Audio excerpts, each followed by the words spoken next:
그날 밤 삼천포의 작은 집에서는 온 가족이 긴 하루 일과를 마치고 함께 모였습니다. 밤바다의 고요한 분위기 대신 잔잔하게 밀려오는 파도 소리와 거실의 따뜻한 노란 불빛이 공간을 채웠습니다.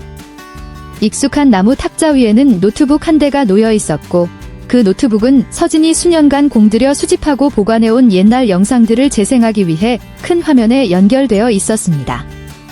모두가 옛 추억을 회상하며 웃음 가득한 저녁이 될 것이라고 생각했지만, 바로 이 순간이 그토록 강인하고 침착했던 맏형 효영을 갑자기 눈물 짓게 하고 동생 서진에게 깊은 사과를 전하게 할 줄은 아무도 예상하지 못했습니다.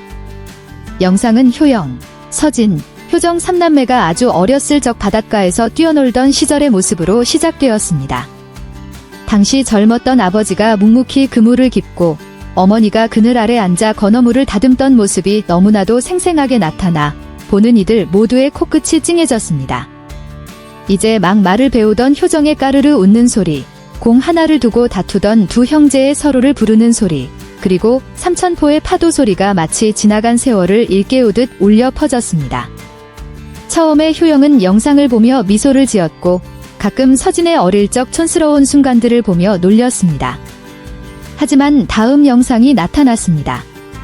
두 형제가 낡은 자전거에 함께 타고 어시장을 달리던 장면이었습니다. 그 시절은 어머니가 오랫동안 병원에 입원해 계시고 아버지가 일과 육가를 병행하며 가족이 가장 힘들었던 시기였습니다. 당시 서진은 겨우 10살이 넘었지만 이미 적지 않은 집안일을 도맡아 했습니다.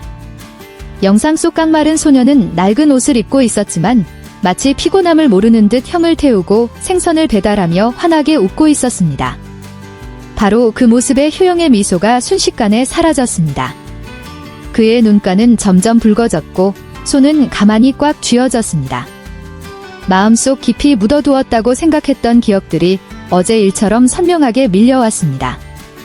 그는 자신이 멀리서 일에만 몰두하느라 동생이 집에서 힘든 일을 다 짊어지게 내버려 둬던 날들을 기억했습니다. 서진이 감기에 걸렸음에도 불구하고 가게에 배달할 물건을 채우기 위해 이른 아침부터 시장에 나갔던 일들을 기억했습니다. 늦은 밤 돌아와 아직 펼쳐진 책 위로 동생이 책상에 엎드려 잠들어 있던 모습도 기억해냈습니다. 그리고 영상 속 순간은 다른 장면으로 바뀌었습니다. 효영이 몇 달 만에 집에 돌아온 날이었습니다. 그때도 서진은 웃으며 형을 힘껏 껴안아 주었고 마치 모든 고생은 아무것도 아니라는 듯이 행동했습니다. 하지만 바로 그 천진난만한 모습이 효영의 가슴을 더욱 아프게 했습니다. 그는 지난 수년간 자신을 대신해 가족의 짐을 묵묵히 짊어져준 동생에게 단 한 번도 미안하다는 말을 하거나 진심으로 고마움을 표현한 적이 없었다는 것을 문득 깨달았습니다. 그 순간 방 안에는 영상에서 흘러나오는 소리와 멀리서 들려오는 파도 소리만이 남았습니다. 그때 갑자기 효영의 떨리고 목이 메는 목소리가 울려 퍼졌습니다. 서진아. 형이 미안하다. 온 가족이 그를 돌아보았을 때 그의 두 눈은 이미 눈물로 흐려져 있었습니다. 서진은 조금 놀란 듯했고 효정은 맏형이 가장 깊은 감정을 드러내는 이 드문 순간을 이해하며 조용히 있었습니다. 효영은 끊어지는 목소리로 말을 이었습니다. 그 시절 형이 마땅히 곁에 있어줘야 했는데 그러지 못해서 미안하다. 내 일에만 바빠서 너에게 너무 많은 고생을 시켰구나.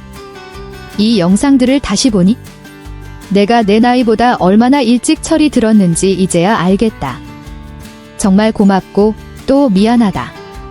서진은 몇 초간 말이 없다가 이내 옅은 미소를 지었습니다. 그는 형의 어깨를 두드리며 부드럽게 대답했습니다. 형이 미안해할 필요 없습니다. 형이 없었으면 저도 아무것도 못했을 겁니다. 우리 가족 모두가 각자의 자리에서 최선을 다했습니다.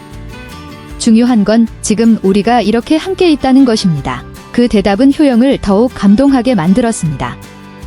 그는 동생을 힘껏 껴안았고 그 포옹은 마치 지난 수년간 하지 못했던 모든 말을 전하려는 듯 간절했습니다. 그날 저녁 우연히 놀러왔던 친한 이웃인 백지영 씨도 조용히 눈물을 닦았습니다.